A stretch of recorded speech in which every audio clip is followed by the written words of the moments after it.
உங்கள் முக அச்சு சரியாக பொருந்தவில்லை. எச்சரிக்கை அழைப்பு ஏற்படுத்தப்பட்டு விட்டது. Hey Alice, stop this nonsense. It's me.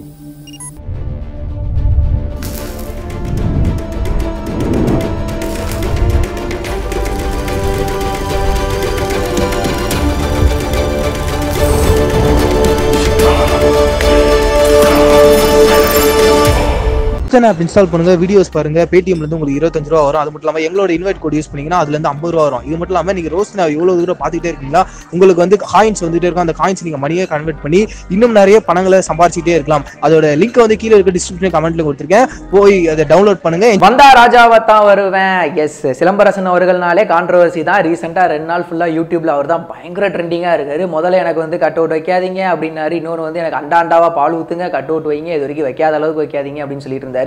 So அந்த பிரச்சனை எல்லாமே ஓரளவு போயிட்டு இருக்கு. ஸோ அது வந்து நிறைய பேர் கேஸ்லாம் கூட கொடுத்தாங்க அப்படின்னு சொல்லியிருந்தாங்க. பட் அதெல்லாமே ஸ்மூகமாக தீர்ந்துரும், எந்த விதமான பிரச்சனையும் கிடையாது. ஏன்னா he knows what to do அப்படிங்கிற பேரில் இன்னொரு வீடியோ வரப்போது. நாங்கள் இன்னும் காணோம், பாப்போம் இன்னைக்கு நைட் வருதா அப்படின்னு சொல்லிட்டு. ஸோ இப்போ வந்தா ராஜாவை தான் வருவேன் அப்படிங்கிற படத்தினுடைய அந்த ஃபுல் ஆல்பமும் வந்து ரிலீஸ் ஆயிருக்கு. ஆல்ரெடி வந்து 2 சாங் ரிலீஸ் ஆயிருந்தது.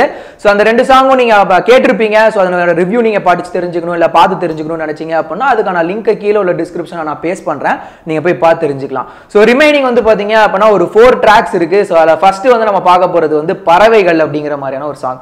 ஸோ பறவைகள் சாங், இந்த சாங்கை பொறுத்த வரைக்கும் என்னோட லிரிக் ரைட்டர் வந்து ஹிப்ஹாப் தமிழா ஆதி. ஸோ ஹிப்ஹாப் தமிழா ஆதி அவர்களுடைய அந்த ரைட்டிங் ஸ்டைல் நமக்கு நல்லாவே தெரியும். ஒரு சிம்பிளான வேர்ட்ஸ் போட்டு ஒரு அழகான ஒரு தமிழ் போயம் மாதிரி தான் இருக்கும். ஒரு வேர்ட்ஸ் எல்லாமே ரொம்ப ஈஸிலி அண்டர்ஸ்டாண்டபிளா தான் இருக்கும். ஸோ அப்படி இருக்கிறவர் இந்த சாங்கை வந்து சஜித் அவர்களுடைய அந்த வாய்ஸோட அப்படியே ஸ்டார்ட் பண்றாரு.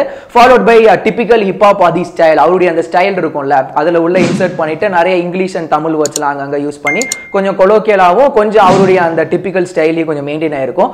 பட் அவருடைய ஸ்டைல் வரும்போது இதே மாதிரி நம்ம நிறைய சாங் ஒரு இடத்துல கேட்ட மாதிரி இருக்கேப்பா அப்படிங்கிற மாதிரி ஃபீல் கொடுத்தாலும், பட் இன் பிட்வீன்ல வந்து பாத்தீங்க அப்படின்னா அந்த ராக் பேண்ட்ல வாசிக்கிற மாதிரியான கிட்டார்ஸ், அப்புறம் ஃப்ளூட், இந்த மாதிரியான இன்ஸ்ட்ருமெண்ட்ஸோட சவுண்ட்ஸை வந்து ஒரு இன்கிரீடியன்ட்டா அங்கங்க மிக்ஸ் பண்ணியிருப்பாரு. ஃபர்ஸ்ட் டைம் கேட்கும் போதே கைண்ட் ஆஃப் இன்ஸ்டன்ட் அடிக்ட் அப்படின்னு கூட சொல்லலாம். பட்ட மரங்கள், இந்த சாங்கோட லிரிக் ரைட்டரும் வந்து ஹிப்ஹாப் தமிழ் ஆதி தான். அந்த சாங் என்ன மாதிரியான சாங்னா ஒரு ஃபேமிலி ஓரியன்டட் சாங். எப்பவுமே சுந்தர்சி சார் படத்துல எப்பவுமே ஒரு ஃபேமிலி சாங் அப்படிங்கிறது வைப்பாரு. ஏன்னா அந்த படத்துல உள்ள எல்லா கேஸ்டிங்கும் வந்து ஆடுற மாதிரி இருக்கும். பட் இந்த சாங் கேட்டீங்க அப்படின்னா அந்த எமோஷன்ஸ் எல்லாமே உள்வாங்குவோம், நமக்கு நல்லாவே தெரிய வருது. இது வந்து கோடிக்கணக்கில் செட்டு போட்டு கலர்ஃபுல்லா ட்ரெஸ் போட்டு அந்த மாதிரி ஆடுற மாதிரியான ஒரு சாங் கிடையாது. அவங்களோட எமோஷன்ஸ் எல்லாமே வந்து வெளிவாங்குற சாங் மாதிரி இருக்கு. நிறைய மாண்டேஜ் ஷாட்ஸா தான் இருக்கும் அப்படிங்கிறது நல்லாவே தெரிய வருது. பட் இது எந்த இடத்துல பிளேஸ் பண்ணிருக்காங்க அப்படிங்கிற அந்த சிச்சுவேஷன் தான் கண்டிப்பா ஒரு ஹை பாயிண்டா இருக்கும் அப்படின்னு எதிர்பார்க்கிறேன். ஸோ இந்த சாங் எப்படி ஸ்டார்ட் ஆகுது அப்படின்னா வீணை, மிருந்தகம், அதுக்கப்புறம் வந்து இந்த கிட்டாரு, இந்த மாதிரியான ஸ்ட்ரிங் இன்ஸ்ட்ருமெண்ட்ஸ் கூடவே இந்த வீணை, மிருந்தகம் இந்த மாதிரி இன்ஸ்ட்ருமெண்ட்லாம் வச்சு ஒரு செமி கிளாசிக்கல் டச்சோட தான் ஸ்டார்ட் ஆகுது. அதுக்கப்புறம் வந்து ஃபீமேல் வோக்கல்ஸ் தான் ஃபர்ஸ்ட் வராங்க. அதாவது ரக்ஷிதா சுரேஷ் அண்ட் ஸ்ரீநிதி அவங்களோட வாய்ஸ் வந்து லவுட் ஸ்பீக்கர்ல கேட்கறப்ப என்ன மாதிரியான ஒரு இது இருக்குமோ அந்த ஃபீல்ல ஆரம்பிச்சு இன் பிட்வீன்ல உள்ள அந்த மிடில் போர்ஷன் ஃபுல்லாவே சஞ்சித் வந்து டேக் கேர் பண்ணிக்கிறாரு. ஸோ இந்த சாங் கேட்டவனே பிடிக்குதா அப்படின்னு கேட்டீங்க அப்படின்னா கேட்டவனே பிடிக்குதுன்னு சொல்ல முடியாது, பட் கேட்க பிடிக்கலாம். மாடர்ன் முனியம்மா, எப்பவுமே முனிமா அப்படின்னு சொன்னது கொஞ்சம் கொலோக்கியலா இருக்கு. மாடர்ன் முனியம்மா பேரே கொஞ்சம் வித்தியாசமா இருக்கே அப்படின்னு சொல்லிட்டு தான் அந்த சாங் நான் அந்த ஒரு கியூரியாசிட்டியோட தான் கேட்டேன். ஸோ இந்த சாங்கோட லிரிக் ரைட்டர் வந்து அறிவுஸ், அவர் தான் நம்ம சிம்பு அவர்கள் பாடின அந்த ரெட் கார்டு சாங் கூட எழுதியிருப்பாரு.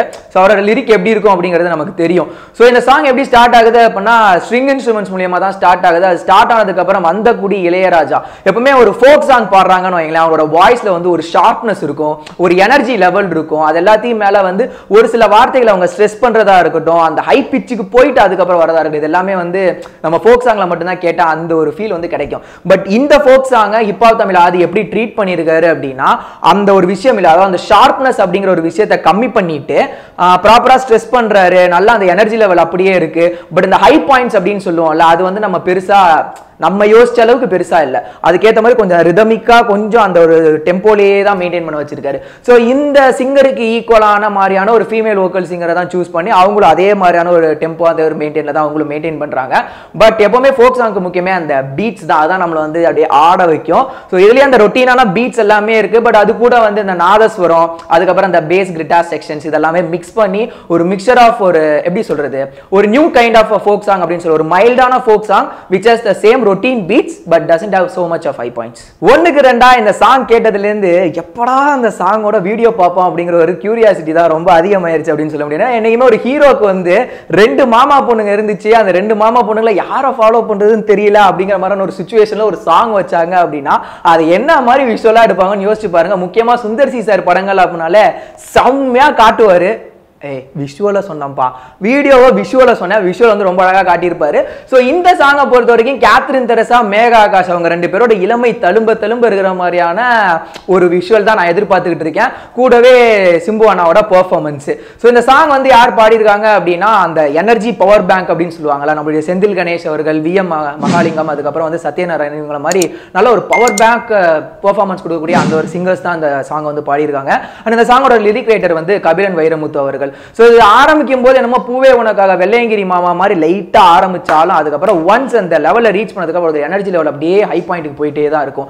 ஒரு kind of mixture of folk song மாதிரியான ஒரு டச் தான் இருக்கும். பட் அது கூட சேர்ந்து இந்த தவிழ், அதுக்கப்புறம் இந்த கிட்டாரு, அதுக்கப்புறம் இந்த பிளகின் இன்ஸ்ட்ருமெண்ட், இந்த மாதிரியான விஷயங்கள்லாம் இடையில வந்து கொஞ்சம் மிக்சராக ஒரு இன்கிரீடியன்ட்டை ஆட் பண்ணி ஒரு டிஃப்ரெண்டான ஒரு ஃப்ளேவரில் கொடுத்த ஒரு சாங் தான்.